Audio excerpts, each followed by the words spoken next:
Okay, good morning, everybody, and thank you so much for joining. My name is Ainsley Newson. I'm a bioethics academic at the University of Sydney and a member of the Policy Network of Australian Genomics. It's my delight to welcome you to this meeting this morning, which launches the Australian ELSI Genomics Network. First and foremost, I'm coming to you today or speaking to you today from Gadigal land, and this is unceded Aboriginal land, and I pay my respects to elders past, present and emerging, and also all Aboriginal and Torres Strait Islander peoples who have joined us this morning.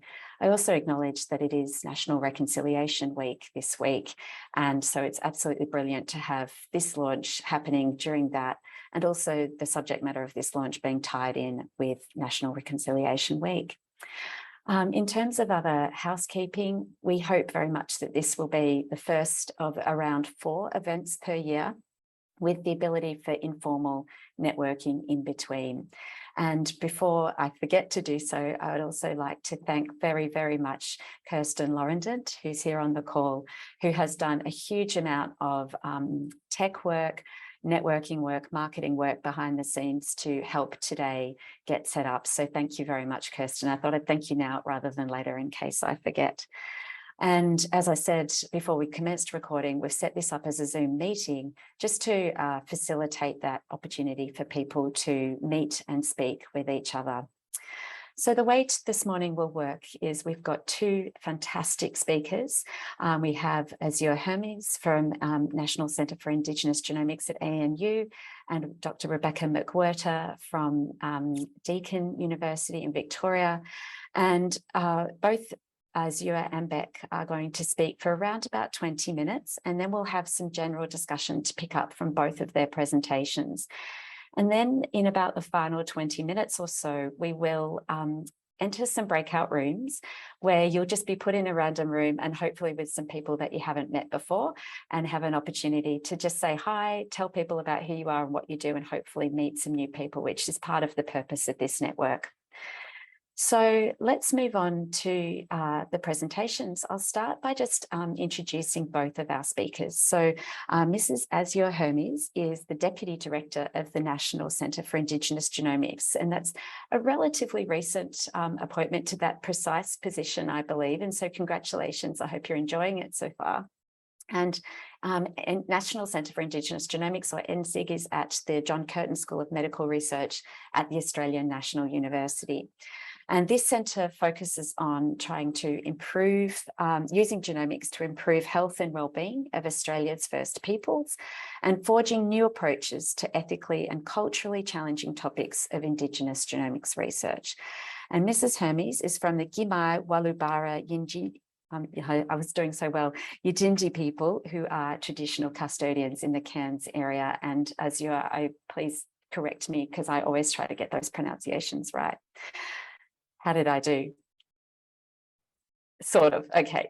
And then Dr. Rebekah McWhirter is a Senior Lecturer in Health Law and Ethics at School of Medicine at Deakin University. And Beck is an interdisciplinary scholar, and her research examines ethical and legal issues in health, particularly at the intersections of research ethics, genomics, and Aboriginal and Torres Strait Islander community engagement. So huge thank you to you both for saying yes to today. We were delighted when you agreed, and we were even more delighted when we got a date that suited everybody.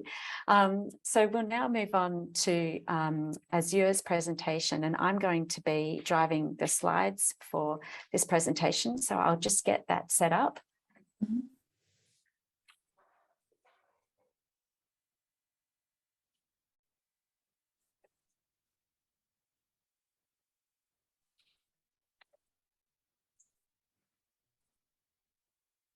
Okay, can everybody see what I think they should see? And Azure, you've unmuted, which is great. And I'll hand over to you. And if you just want to say next slide when you'd like me to change the slide, that would be wonderful. Thank you. Yeah, absolutely. No problems. Thank you so much, Ainsley. Good morning, everyone. I too would like to start today by acknowledging the traditional owners on the lands of which we meet. I'm very fortunate to work and live on Ngunnawal Ngambri land here in the ACT, and I'd like to acknowledge their elders, both past and present. As Ainsley said, today is particularly special given it's the start of Reconciliation Week. This year's theme is Be Bold, Make Change. So today's topic around exploring what winning looks like in Indigenous genomics seems quite fitting, really. My name is Azure Hermes. I am a Gimoy Wallaby Yidindi woman from Cairns, far north Queensland, and I am also the Deputy Director at the National Centre for Indigenous Genomics. Just a disclaimer, I think it's always important to acknowledge that I'm not a scientist or an academic, and that my talk and information I'm providing is based on my lived experience and my work at ELSI. So I think most people are familiar with ELSI, but I might just do a very short recap to start with.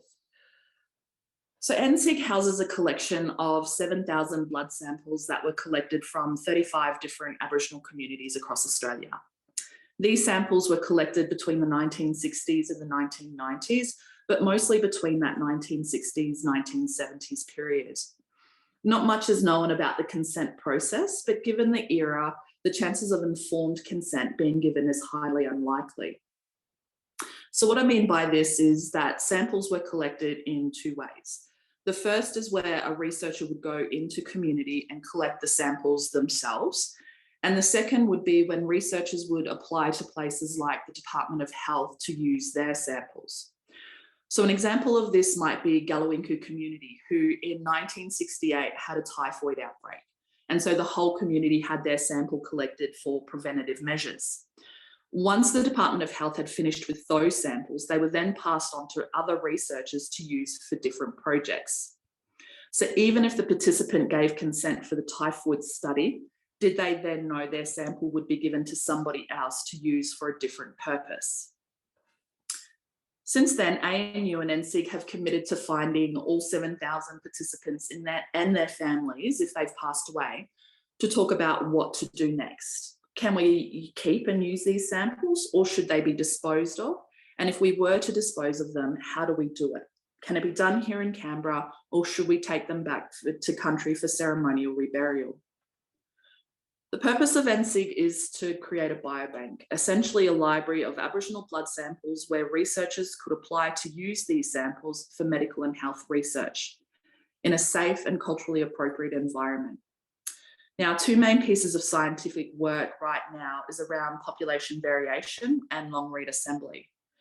One of the other key pieces of work is developing community engagement procedures which encourage Indigenous communities to step forward in taking ownership of these samples.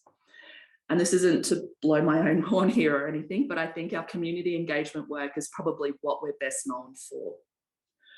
So on top of my Deputy Director role, what many of you won't know is that I've recently been appointed as the Co-Director of ANU's Indigenous Health and Wellbeing Grand Challenge. That is a $10 million over 5-year funding opportunity, which hopes to create innovative solutions to a particular topic. Now, as part of this role, it requires some work with ANU philanthropic team. And it was at one of these meetings that I started to think about this concept about what does winning look like. The person I was speaking to is a New Yorker who just moved to Australia after working with some big hospitals in the US. And he was talking to me about how to appeal to large donors. And he was saying, when you make your pitch, you need to consider what they get out of this. What would winning look like if they donated, say, $20 million to your project? So an example of this might be, winning might look like a building, something that someone could point to that says, I've made it. I've donated so much money in my life that my name is now on this building. I've won. And as I sort of sat there processing what he was saying, I started to think about what would winning look like to Aboriginal people? Would we ever get to a point where we could look back at all the work we're currently doing and say, we did it? Would there be tangible benefits available for Indigenous people to see, and what would that benefit look like? Now, we're definitely not at that point right now, but if we were to fast forward 20 years, what would this space look like? So I guess this is my attempt to demonstrate where I think genomics should be in 20 years. And I've broken it down into 4 areas, being science, funding, capacity building, and benefit. Next slide, please. So Aboriginal people will tell you that we are the most researched people in Australia, which is true. But when it comes to genomics, we're actually the most underrepresented population. The human reference genome is the vital resource underpinning genomics-driven biomedical research and clinical services. However, the reference genome is incomplete, it's inaccurate, and lacks ancestral diversity representation, making it a limiting resource for resources for diagnosis of genetic diseases, especially for ancestral diverse populations, including Indigenous Australians. Without genomic resources relevant to Indigenous communities for the interpretation of genetic testing, it is highly probable that inequity in genomic medicine will expand, mistrust in genomics will grow, and the risk of adverse events from clinical intervention will increase. But things are changing. Our growing scientific understanding of genomics has created a step change in biomedical research. We're dramatically increasing our capacity to make sophisticated responses to challenges at both the individual and population level. We know that post-colonisation impacts on Aboriginal and Torres Strait Islander people have been and remain catastrophic. But there's an underlying story that is obscured by the scale of catastrophe in front of us. What we don't see is the underlying story of ancient populations living harmoniously in good health for thousands of generations. In overlooking this history, we are missing what we can learn from that experience. While Indigenous genomics will improve the lives of Indigenous people, the truth of the matter is that all people will benefit. Understanding how Indigenous populations are susceptible to disease and experience disease over time gives us information that's relevant to understanding and managing complex disease in all populations. Let me give you an example. When I work with our Indigenous participants, and it doesn't matter where they come from, one of the things that always come up is how healthy our old people were.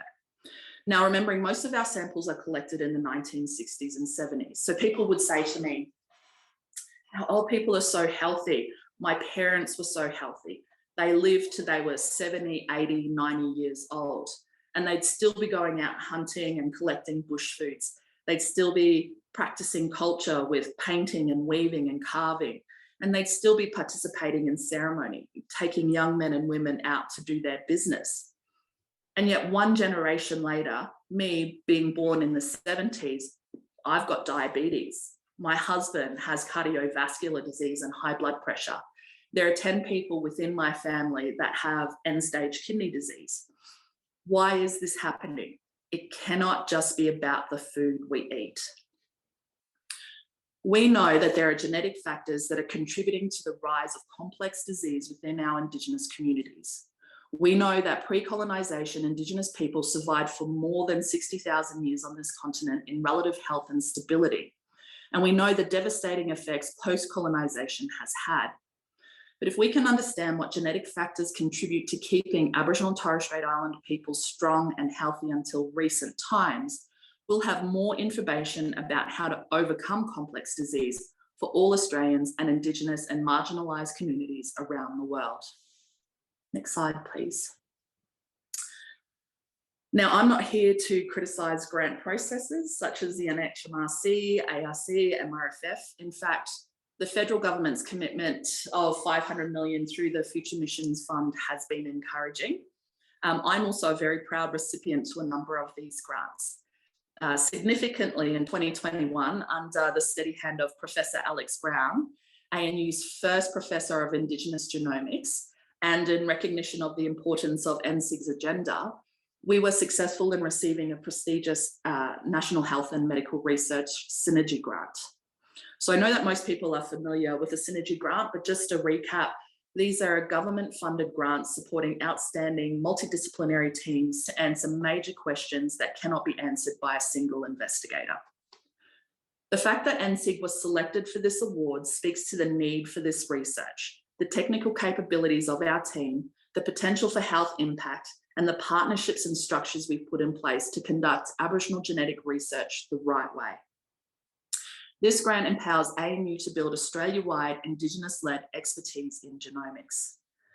This grant builds on the foundations of how to do Indigenous genomics the right way, a way that will be fair and equitable, that will be culturally safe and appropriate, and that will distribute tangible benefit back to our Aboriginal communities. But while the Australian government is making substantial investment in genomics and its application in healthcare for non-Indigenous Australians, they cannot deliver an Indigenous-led solution, and they're not equipping our Indigenous communities to do it ourselves. The Synergy Grant is providing foundational support to this space, but what we actually need is independent partnerships and funding, which will accelerate our work and provide the flexibility to respond to emerging opportunities that will expand and impact our networks. In fact, if we were to just take 10% of the MRFF and direct that money specifically into Indigenous programs like the Synergy Grant, not only do you build on the foundations of the work we've already developed, but you can create and implement a complete roadmap of Indigenous genomic research that will be created for Indigenous people by Indigenous people. And instead of trying to imagine if in 20 years we finally caught up in the genomics race, we would be instead leading the charge. Because when you invest in Indigenous genomics, it's not just Indigenous people who benefit, we all do. Next slide there, please.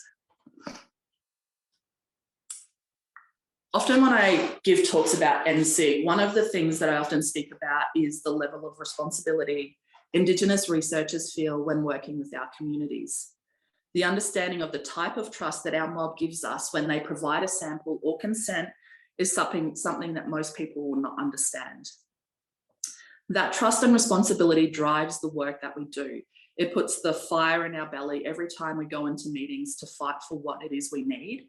And it gives us strength to do more and do better, even when we don't think we can. We hold that responsibility close to our hearts, even if our communities don't hold us to the same standard. But that responsibility doesn't stop with looking after their information. We also have a responsibility for raising up the next generation who will take up the fight after we've gone. Right now, we have an extremely small Indigenous workforce within the genomics space. In order to fill that workforce capacity within Indigenous genomics means that we need to increase our numbers by at least 50-fold. And that's just in the academic space and not including the workforce in communities. And while that number seems scary, it's achievable. If 10 universities across Australia committed to one full Indigenous scholarship that carry forward from an Indigenous graduate degree through to a PhD for the next 20 years, we would potentially increase our workforce by 200 people. That means 200 Indigenous people leading Indigenous research within our Indigenous communities. The same could be said for our Indigenous community workforce. We know that in order for research to be successful, we need community buy-in and we need trust. The best way to do that is to create a well-trained workforce on the ground.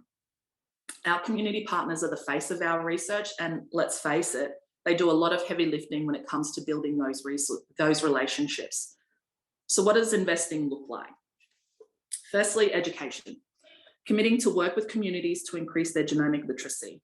The more people understand how powerful genomics can be, the quicker they can take ownership of decisions.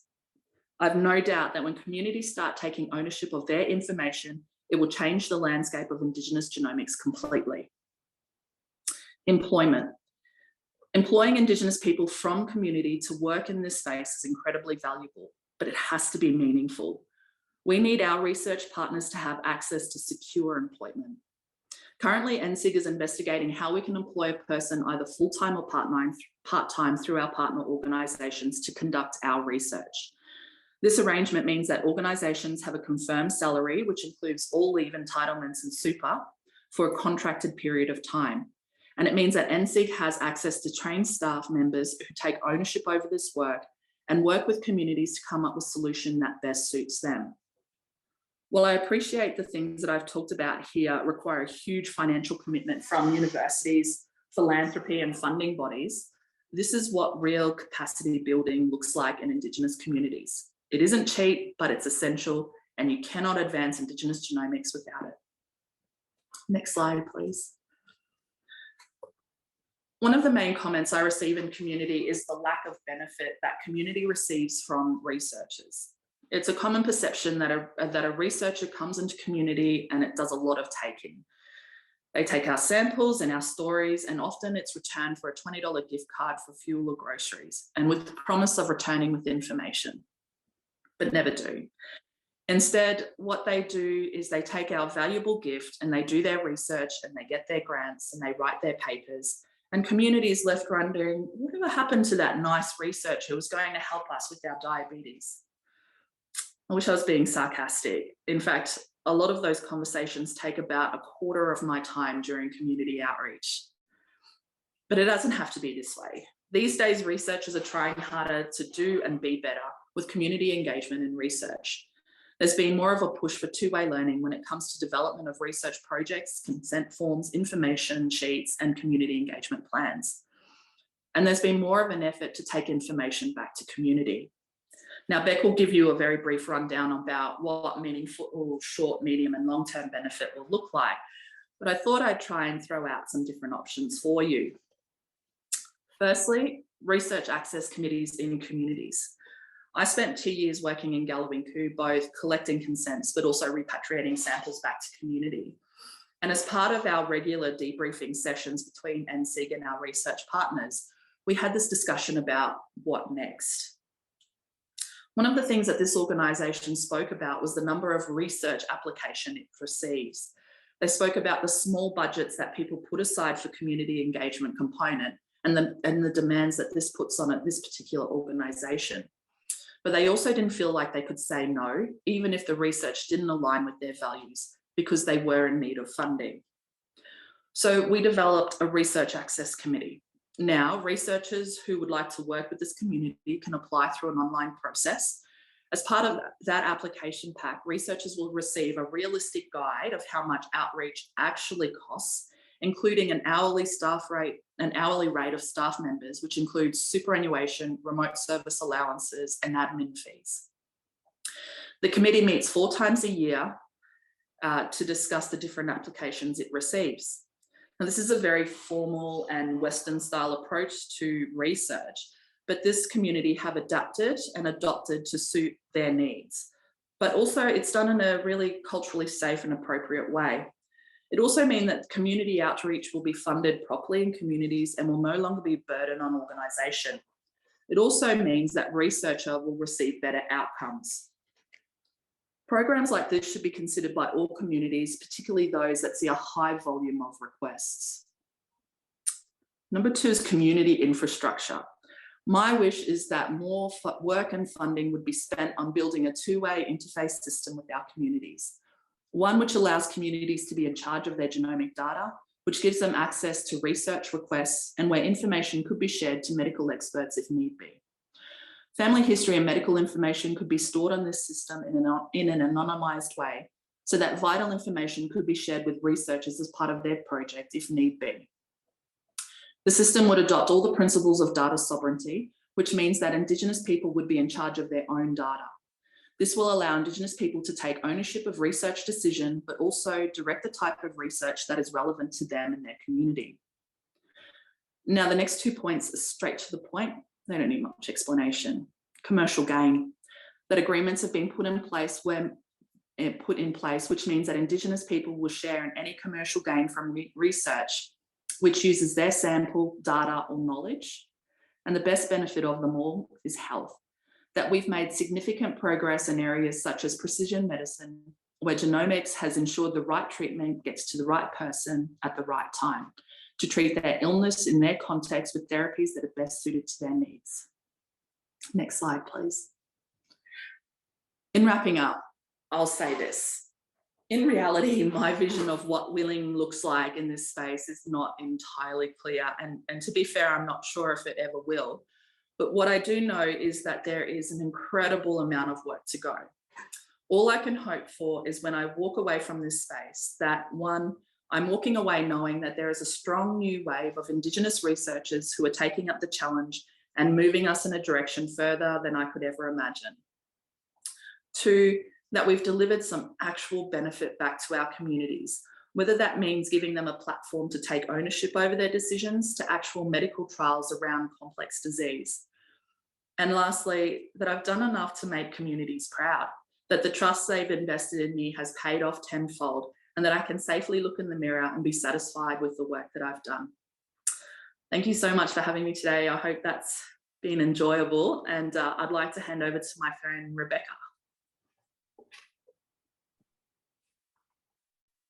Thanks, Azure. Yeah, thank you so much, Azure. I've stopped sharing, Beck. Is that working at your end? Azure, that was so perfectly timed. You were about 10 seconds over what you said you would be, which was fantastic. Thank you. Yes, thank you, Azure, and hello, everyone. I would like to start by adding my acknowledgement and gratitude to the traditional owners of all the lands that we're collectively living and working on. I am coming to you from Muwinina land here in Nipaluna, Hobart, right on the slopes of Kununyi. I would like to pay my respects to those that have passed before us and to today's Tasmanian Aboriginal community as the custodians of the land where I am, as well as to the Aboriginal and Torres Strait Islander people who are here today. For context, I am a non-Indigenous researcher. I have worked in genomics and gradually moved more into ethical and legal research over time. So my perspective can only reflect my experience as a non-Indigenous person in this space and what I think the implications that developments in Indigenous genomics might have for genomics more widely. Okay. Azure has presented a pretty compelling vision, I think, for what success might look like for Aboriginal and Torres Strait Islander people in genomics.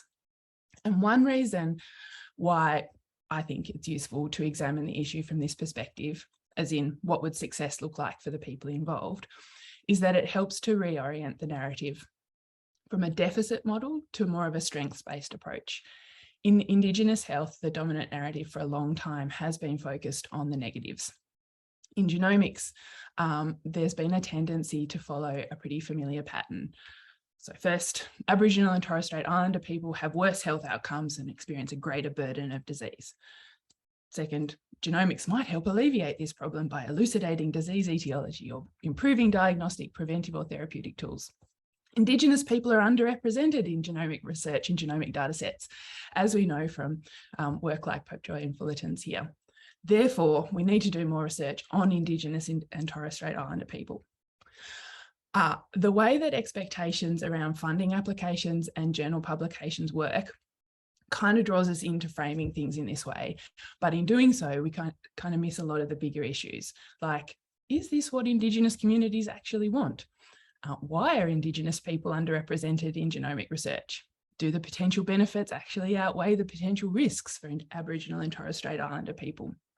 How can genomic research be designed and regulated so that the needs of participants are met and their interests are both protected and even advanced? The best way to find these sorts of things out is generally to ask people, to engage with communities, and not just once, but at every stage of the research process. From well before funding is secured, you need to find out what questions are priorities for the community. The community needs to be involved in the design of the study, in the design of the resources and the protocols. They need to be developed together so that they work. Benefit sharing needs to be discussed and agreed upon. And a plan for controlling data collection, use and dissemination needs to be developed. So relationships are critical here, and the community needs to feel confident that the research team will stick around and be accountable, that they'll come back and discuss the findings before publishing them and discuss the best way to present them.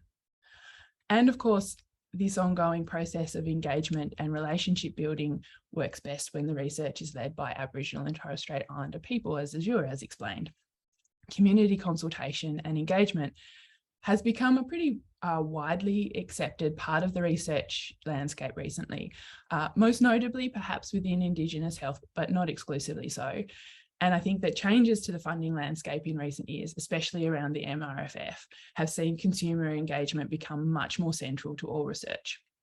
But the thing is, it's not actually easy to do it well, even when you're really well-intentioned and trying really hard. I've spent a lot of time worrying about the integrity of my own community consultation. This worry arose out of my experiences engaging with Yolngu and Anandiliakwa people across East Arnhem Land for a cancer genomics study. I was very lucky to be mentored by some very experienced Yolngu researchers, some older women. And we had adequate funding to spend a really good amount of time talking to people and spending time in the communities before we did anything. So we visited each community multiple times. We spent a lot of time discussing the issues and developing appropriate ways forward and generally working together to make it as good as we could. It was a really important time for building relationships. But then later, I started to worry that all this time spent developing strong, trusting relationships was clouding things a bit. I worried that people were saying yes to things because they liked me, or not asking enough questions, or not voicing their concerns because they trusted me. Partly my fears were allayed because on occasion when I did make a misstep, the older women that I was working with clearly felt comfortable letting me know and helping me get back on track. There is nothing like a grandma for very kindly but very firmly putting you in your place. But what if I hadn't been a very anxious to please young woman? What if I'd been someone with more power? Would they have still felt able to tell me? But more to the point, I think, was I abusing the relationship that I developed with the people of these communities such that they trusted me to do the right thing and so would back my decisions? But eventually, it took me a long time, but I came to realize that the relationship was the whole point. And my anxiety about not letting them down was actually a very effective form of regulation. I was coming at it from a very old school kind of Western bioethics view of autonomy, where ideally I wanted them to feel comfortable enough and well-informed enough to make a completely independent choice for themselves. They to communicate that choice to me, and I would be bound by those choices by the sort of contract-like nature of the consent form, backed by the whole research governance system and all its infrastructure. But the women that I was working with, they viewed it entirely differently. As they explained, the consent form was neither here nor there. And no, they didn't want a copy to keep. Thank you very much. While we were working together, we developed a relationship where we trusted each other and were accountable to each other. And the consultation phase had been important from their perspective for finding out if I was likely to stick around. Would I come back to discuss the results? Would I make sure that they received some benefits for their participation? Would I do everything possible to prevent misuse of their data? Or would I be another researcher who came in, took the information, and then the community never heard from them again? The relationship engendered responsibility that would ensure that even when they weren't with me, when I took the samples and the data back to the city, that I would look after them because I knew that I had to go back and face them and be accountable to them. And this meant way more to these women than any consent form or national statement or privacy legislation. This doesn't necessarily mean that we should think about consent and responsibility differently when working with Indigenous communities. In fact, these experiences have had kind of the opposite effect on me and the way that I think about engaging with all participants. And in particular, it changed the way that I thought about some of my previous experiences engaging with non-Indigenous research participants. So the first job that I had out of uni was recruiting and taking blood from old men for a prostate cancer genetics project. And in some ways, this was very different to the work in Arnhem Land. I wasn't talking to people outside sitting under a tree. I was in their lounge rooms or at a Rotary meeting. I wasn't working with people to translate the study and the consent documents into language or using, culturally relevant analogies, because we shared a first language and we shared, largely the same cultural touch points. But to some extent, I think that those superficial differences kind of obscured deeper similarities. So I live in Lutruwita, Tasmania, where health literacy and just plain literacy levels are not great. Quite a lot of the men that I recruited hadn't read the information sheet and maybe couldn't read it. They would say things like, "Oh, I left my glasses in the car," or, "Oh, I didn't get a chance. Can you just read it to me, love?" And they seem to make their decisions based on trust and relationships too, at both the institutional and individual levels. So the research institute I worked for had a reputation for being very community-based. it had a lot of community support as a result, a lot of community trust. And people felt that the research done there was done in their interests, that it would improve the health of Tasmanian people, and that the relationship would be maintained in the longer term. Their decisions were also influenced by the research staff that they'd had contact with, and if they felt that those individuals were trustworthy and doing a good job. Were they making a completely autonomous decision based on good information sheets and a thorough understanding of the risks and benefits? No, I mean, does anybody? I'm not convinced. So genomic research is complicated, and even the researchers designing and leading it don't always fully understand or foresee some of the potential issues. And one of the most obvious problems with the relationship approach to consent is the vexed issue of reuse of samples and data by other actors. To some extent, and within some relationships, this can be okay, it can be managed. The participant or the participating community trusts the researcher or the institute to make good decisions about who to share samples and data with and for what purposes, and to keep the interests of the participants as the guiding principle in making these decisions in a sort of pseudo-fiduciary role. But there are important limits on how far this relationship, even the best, most well-founded one, can work to protect and promote the interests of participants. You can't always control who accesses the data, or once others have access, how it's then used. An extreme example of this is access for law enforcement purposes. So if the police request access to genomic data, you can choose to hand it over if you consider it reasonably necessary for law enforcement purposes, or you can decline. But then if the police obtain a court order, the scope for declining disappears. This doesn't seem to happen very often in practice. I only know of one case that happened in the UK, but it remains a distinct possibility, and it's one that Aboriginal and Torres Strait Islander stakeholders consistently raise as a significant concern in the regulation of genomic data. The way we handle this, of course, is by disclosing during the consent process that this is a theoretical possibility, and by consenting, participants acknowledge and accept this possibility. However, given the dubious extent to which the general community actually understands and accepts this, as well as the general limitations of that formal consent process, I would suggest that this is an area that could do with some attention and consideration of whether current regulation is adequate and appropriate. A much more common example of the limits of personal responsibility is data sharing in research, like a common scenario. A researcher who is accountable to a particular set of participants can try to make the very best decisions about who to share that data with and under what circumstances. Most people are very careful about these sorts of decisions anyway, and they're careful to ensure that appropriate governance frameworks are in place to protect the participants as much as possible. But of course, once the data has been shared, it's difficult to then exert any control over how it's used.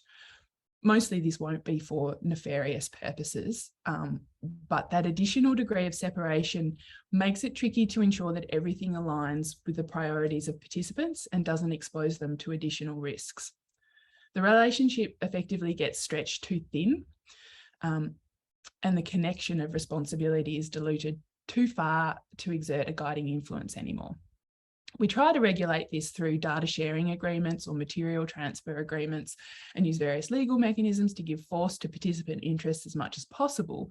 But once that personal connection is severed, it's just much harder to check in, and that two-way dialogue is lost. The third and arguably most challenging problem arises from the impossibility of controlling the narrative once study findings are published. Once you put that information out there, you can't control how it's used and interpreted by others.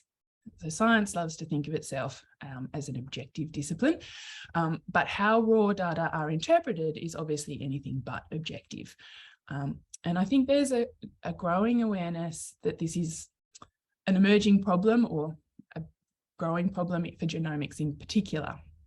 For example, the gunman who on the 14th of May shot 10 Black people in a Buffalo supermarket drew on published genomics research in his manifesto document thing to justify his attitudes and his actions.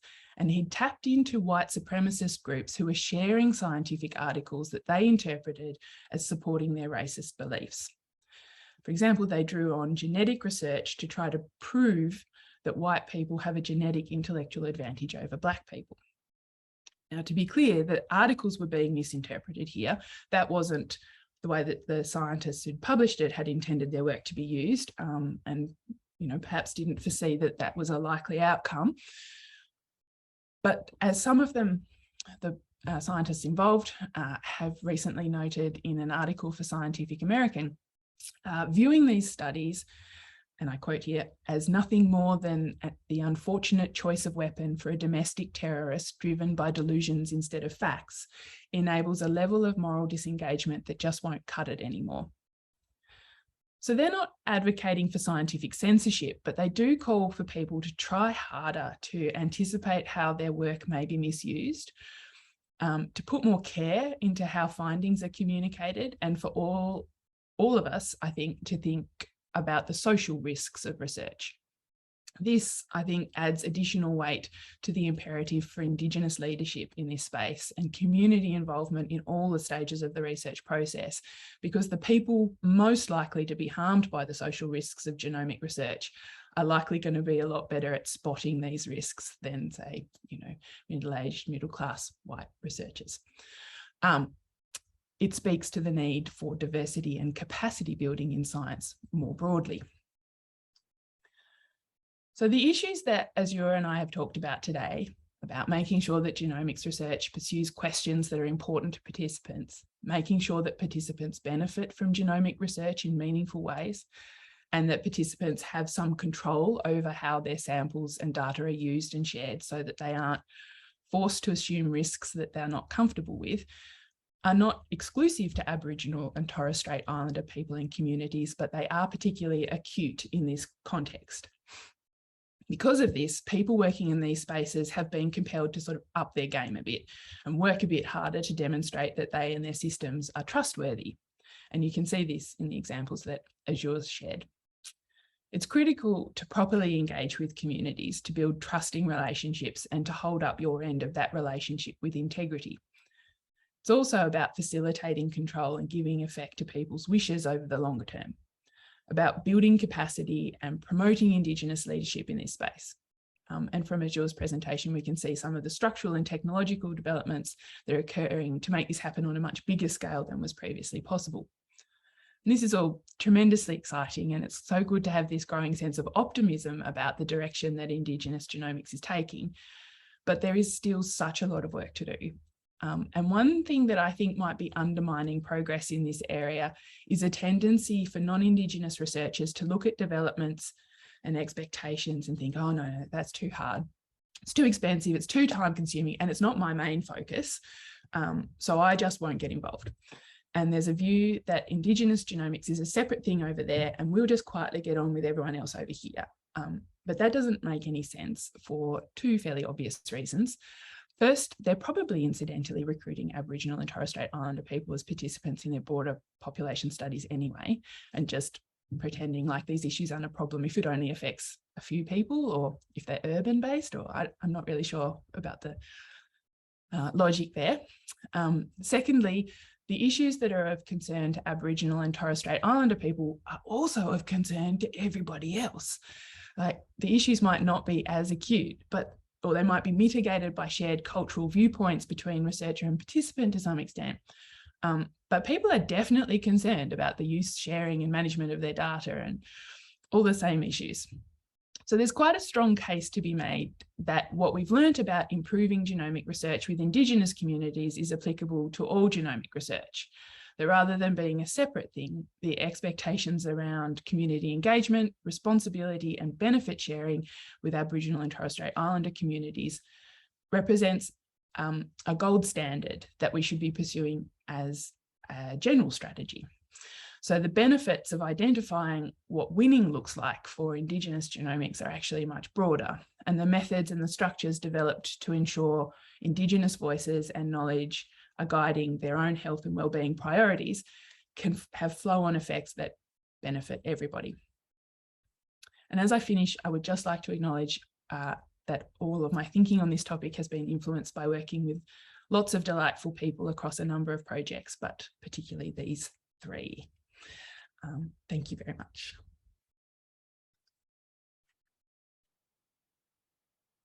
Thank you very much, Beck. That was a wonderful talk. Getting some claps there as well, which is great to see. And you two were absolutely perfectly timed. So thank you for that. So we now have around about 25 minutes for general discussion. And I have a couple of things in mind that I could ask, but I'll keep those. I won't use my chair prerogative just yet, because we do have such a big group, which if you have been admitted after I noted that, it was purely to allow you to see who else is here, because we are a network and part of this process is to facilitate new connections. And at least to the best of my technical knowledge, that is not something that you can achieve in a webinar format. So it's big group, but if you would like to ask a question of either Azure or Beck, or just generally to both of them, or to any of us actually, please could you use the raise hand function, which you find under reactions. Just give you a minute or two to have a think about a question. And actually, while we're doing that, I might just ask Azure and Beck, because obviously you've collaborated quite closely in developing your talks, and that was really clear, which is excellent. But on hearing them and listening to them this morning, was there anything that struck either of you about what the other was saying? Noting also, you know, your collaborators, you work quite closely together and probably know each other very well as well. So have any light bulbs gone off for you this morning?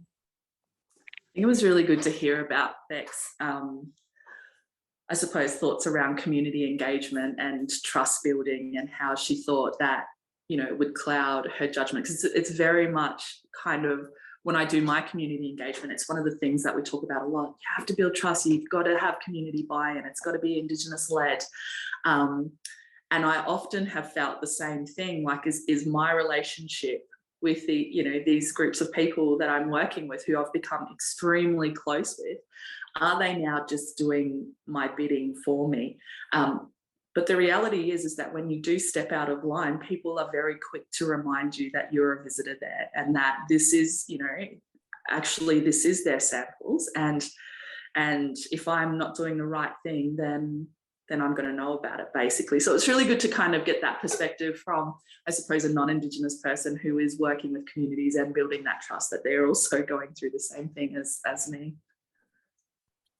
Yeah, and it was very much Azure, who was one of the big influences in me finally getting to that realization that that's what it was about, and that I'd been looking at things all backwards. And it's the language, I think, the repetition of trust and responsibility. And that comes up increasingly in the literature anyway, I think, talking about trustworthy governance as well, and just trying to link in those ideas. I think that there's a lot of alignment there that both sort of streams in the literature could learn from. And I think that keeping them separate is sort of counterproductive. Great, thank you so much. Okay, I saw Maya's hand first. Hi, Maya. And just if you don't mind, would you just like to quickly introduce yourself as well?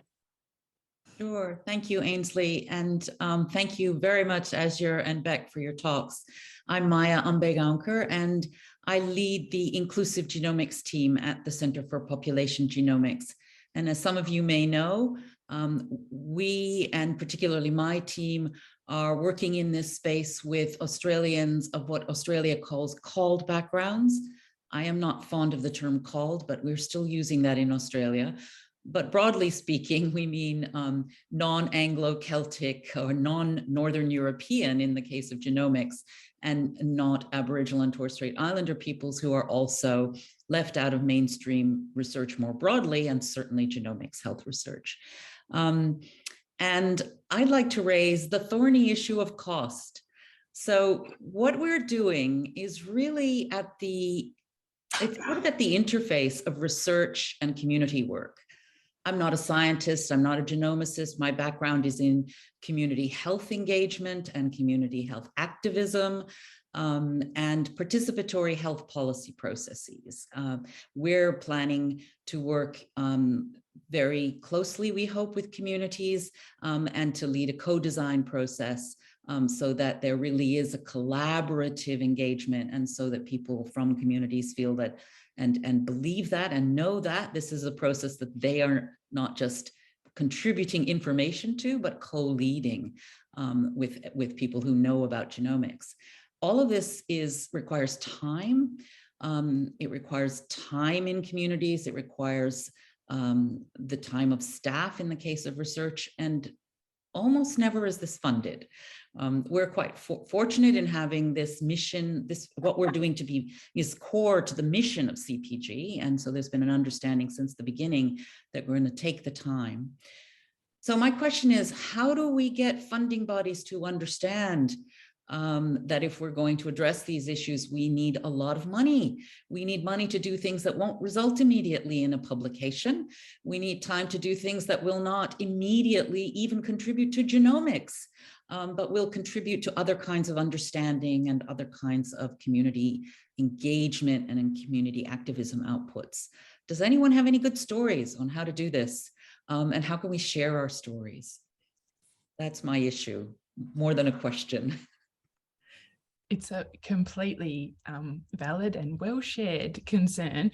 I think within Aboriginal and Torres Strait Islander research, this has been coming up as an issue for a long time, and people have been saying for ages, we need money to do this properly, and if you don't, then everything's going to be terrible. It took ages, but I think we're at a point now where that is quite widely understood and accepted. And certainly, I mean, I can't speak for everyone, but any funding applications that I've been involved in that have involved community consultation with Aboriginal and Torres Strait Islander communities, the budgets have never been cut. You just get what, if your project gets up, you get the money because they know that you need it. And you're less likely to get up if you don't have adequate budget in it to do that properly. And I think that understanding is starting to bleed out into the wider community. And as I was saying with MRFF, if you don't have proper community engagement, consumer engagement built in, then you won't be taken seriously. You'll go down, and you need to have money for that. And so I think it will take longer to spread into, I don't know what, now I don't want to say cold. What should I say? Other communities that are not Aboriginal and Torres Strait Islander communities. But I think we are heading in the right direction. I don't know, what have your experiences been, Azure? I think it's probably, it's also good for researchers to get a realistic idea about how much outreach actually costs in a community. So if I talk to you about ELSI, we price up our outreach at around $7,500 to $10,000 per visit. So that includes all of our community workers, that's your accommodation, that's your car hire, that's everything that you need to get from Canberra to Tiwi Islands, for instance. And we work a lot with our community partners around, you know, how much is it to have a staff member? And it's not just about, you know, $25 an hour for someone for 2 weeks. You know, you need to think about the load that you're putting on the organisation. So is there an administrative fee that's attached to that? Because you're going to most likely be using their office. Everything is expensive, no matter which way you look at it. And we can do up to, you know, 5 to 10 community visits a year to different areas. And so that amount of money, you know, it costs, it adds up in the end. And so what I was talking about with these access committees, with this particular organisation, they were having inquiries where researchers wanted to do 5 visits and had $10,000 to do all 5 visits, and that's all they budgeted for. And so when they're coming back saying, we can't, like, that's just so, and, you know, we just can't, we cannot physically, it would actually cost us money having you here to do the work that you need to do.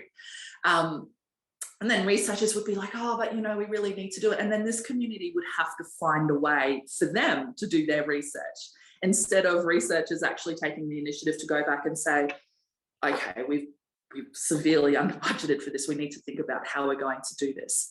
And so this community was like, we just say yes because they need to do their research, and we're a small organisation, and this type of money would help us to do this program at another date. So this is what's really great about these access committees, is that you're getting kind of a full list, a full cost breakdown of what it is in that particular community, how much accommodation is, what the car hire is. This is the hourly rate for staff. If you want a junior member, this is what it is. But if you want a senior research member, this is how much it's going to cost. And it gives researchers then an idea about what they should be applying for, the type of person they want to work with, or that they can actually afford to work with. And it gives them an idea about, okay, well, I've only budgeted 20,000 and this is going to cost me 7,000 per trip. I can do 2 to 3. So it actually, it's helping both sides of the case. But I think Beck's right. I think funding bodies are starting to wake up to the fact that community engagement costs more. My recommendation would be, if you're looking at moving into the community, you should start consultation before, at least the conversations with organisations that you want to work with, before you put your budgets in with your grant, because then you can actually put a realistic one in around what that would look like. Thank you. Louise, hi. Thanks, Ainsley. This is really for both Azure and Beck. Sorry, I'm the National Indigenous Genomics Program Manager.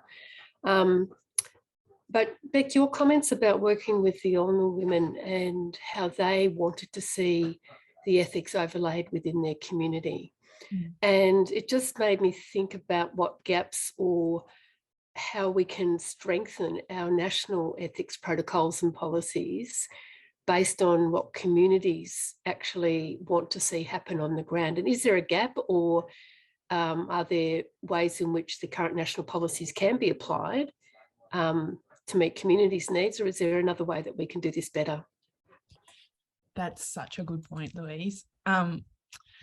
I think that the national statement and the accompanying guidelines, there's a few different ones, but like values and ethics and the others that have been put out by particular organisations, are flexible enough to accommodate all sorts of different approaches from whatever community's particular perspective requires. Individual ethics committees are sometimes less flexible. So for example, the national statement is totally fine with you doing consent as a process, and it doesn't have to be a written thing, but some committees will insist that you must give them a copy, as if that bit of paper is going to hold you to it more than the sheer terror at having to go back and tell them that you made a mistake. So I think technically the systems can accommodate it, and they can work together quite well. There's not actually anything formal stopping that. But I think in practice, people's opinions and narrow approaches can sometimes make it harder than it needs to be, and that it's a matter of working towards it. Does that reflect your experiences as well? You're on mute. Yeah, it does. Absolutely. Absolutely. Thank you. Louise, does that address your query? Yeah, it does. I guess it was really just to look at ways in which we can continue to bring up from community those research ethics processes that suit community more than it may suit mainstream research ethics processes. And so I think, for me, it's always looking for those opportunities to strengthen our national research ethics protocols and policies to ensure that communities' needs and ways in which they would like to see research applied sits within those policy frameworks, very clearly sits within those policy frameworks.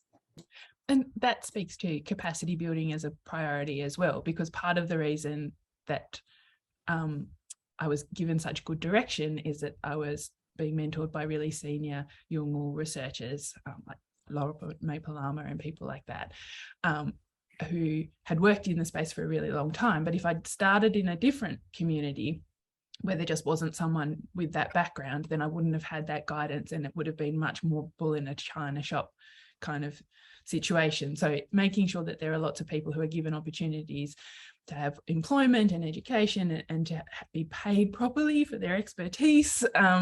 All of these things that people keep banging on about are really important and help on all of the different fronts. It's not just the science that improves, it's the everything, every aspect gets better. Yeah, absolutely. Thank you. Falak, I see your hand, but in the meantime, I've also just had a couple of comments come through to me in the chat.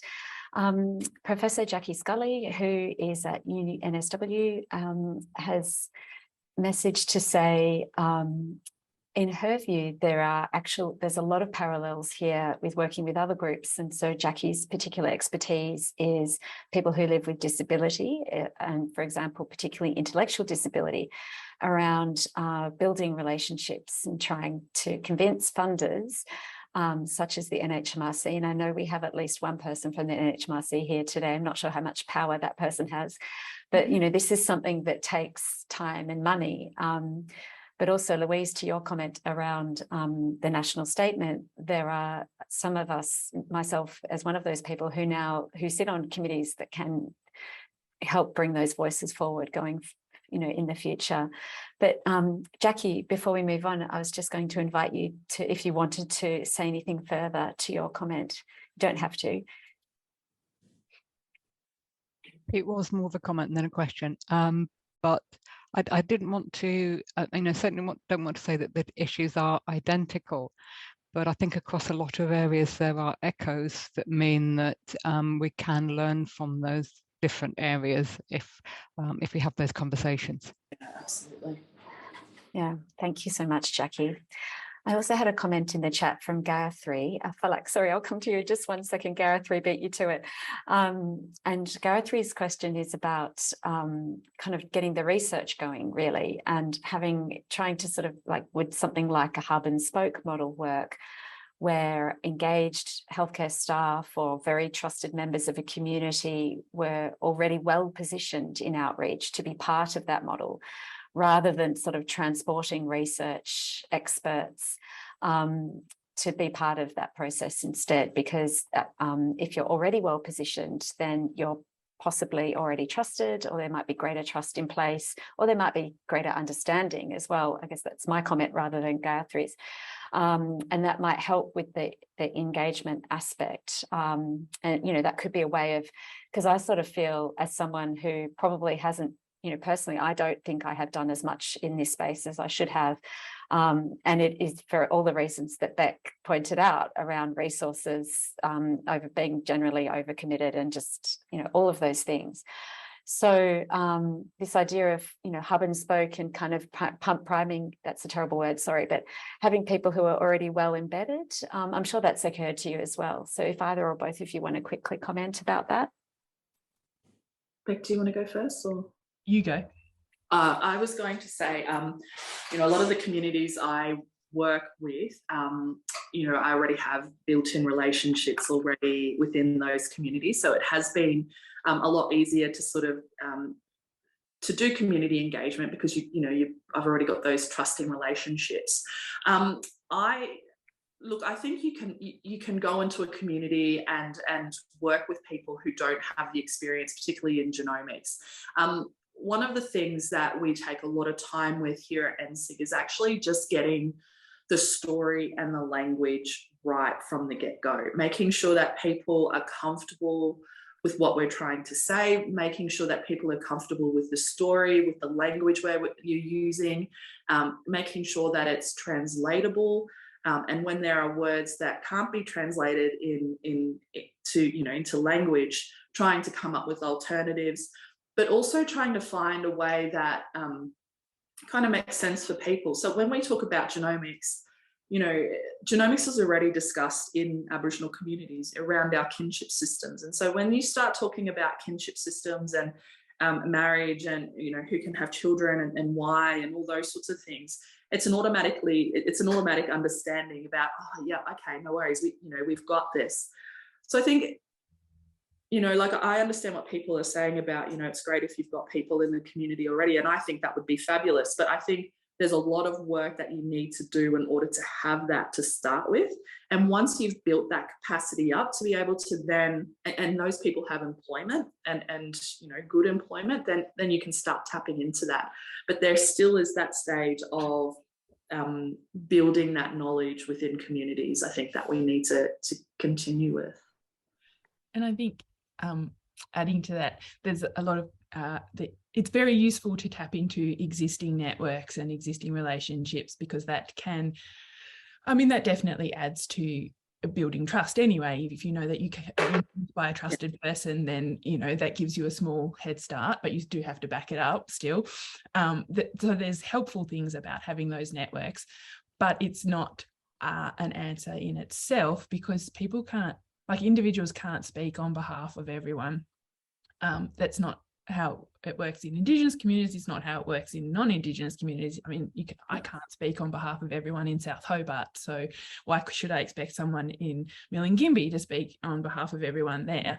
And certainly I've heard Azure and Alex talk a lot about how, they can't speak for who they can't speak for. So I think there are limitations to that sort of a model as well. Thank you, Beck. Falak, you've been very patient. Would you like to ask your question now?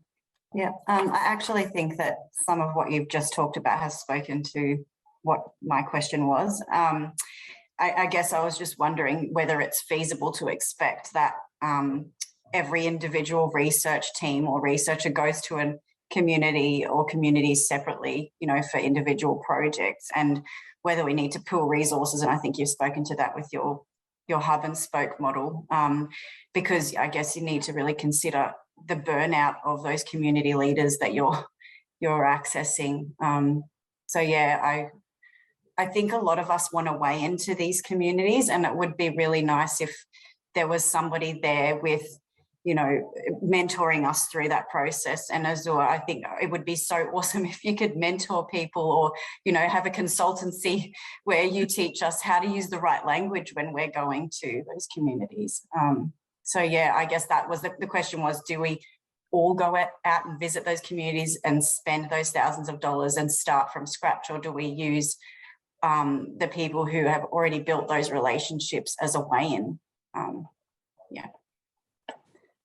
There's a lot of different ways to answer that, because I think that, look, I was a public servant before I come to NSIG, right? Career public servant, worked as in the Navy and as a senior investigator for the Commonwealth Ombudsman's Office. So everything I've learned about genomics has been on the go and in community. And one of the best things that I ever did was actually taking this story back to my own home community first, and practicing with my family about how to speak about genomics and, these old samples and all those sorts of things. And, and not everybody has that luxury, but the advice I got was, frank and brutal at times if I wasn't doing the right thing. And that's exactly why I went there. It's because I knew that I would get that honesty.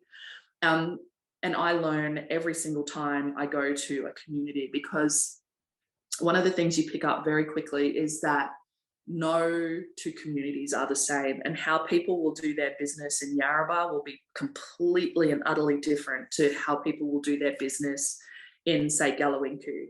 Yarrabah is, where I'm from, is it's on the coast of Cairns. It's quite a political community, very big on activism.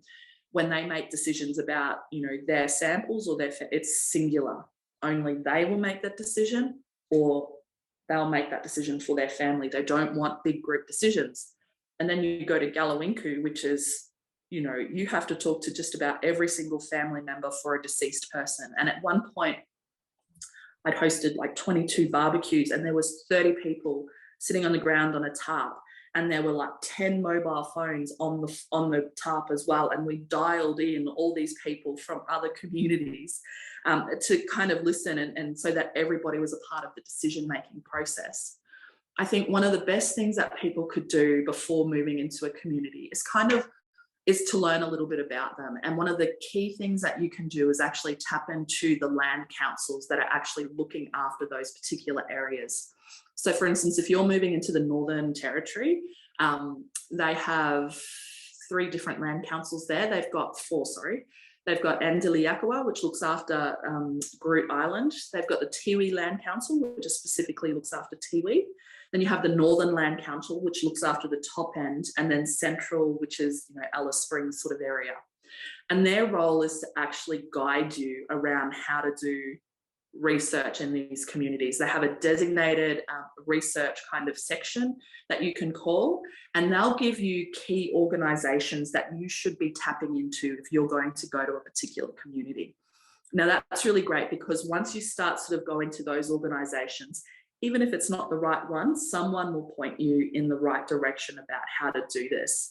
And that's one of the key roles of the Land Council, is to be able to provide you with that information, because at some point you will have to get a research permit from them. So you're much better off starting with them at the beginning. And then I would just, you know, once you start kind of finding the correct organisation that you're going to work for, I would tap into that and just kind of, you know, that they'll let you know where you should go or if they're the right place, and then just start building that relationship with them, because everything will flow quite naturally after that point. Great, thank you. I had a couple of extra questions in the chat, but I'm kind of coming to the end of the time that I had allocated for the discussion, but I just want to acknowledge these questions and raise them, and if we have time right at the end, we may be able to get back to them. Both of them are really big questions. So one is from someone who identifies on Zoom as Menon Sa, but they are the Clinical Research Program Coordinator at Genomic Institute, Metro North Hospital and Health Service in Brisbane. And they say that genomics research outcomes aren't adequately addressed or translated to clinical significance for Aboriginal and Torres Strait Islander peoples, which we know. And so how can we make this better in the general healthcare system? So I think in the time available, we're not going to be able to answer that question, but I wanted to ensure that it was acknowledged and asked. And then Jan, who I think is Jan Munford, has asked around, Beck, you made a comment about current legislation. And Jan thought that was a really important comment around, because, you know, we know that the enduring nature of genomics has a lot to do to be fully scoped out. And, you know, there could be this kind of issue around a limitation for use of digital profiles in health, and just how, you know, that kind of forms a different barrier as well. And then Edwina has just commented that, you know, it's really interesting to hear about the diversity between different Aboriginal communities and how they approach in research. And certainly for someone like me coming back to Australia towards the end of 2012, having lived overseas for 10 years, that was a really big thing that I just had completely failed to appreciate as well. So lots of learning to be done by all of us, I think. Thank you for those questions, and thank you for your fantastic answers. I'm going to cease the recording now. So goodbye to our listeners. Thank you so much.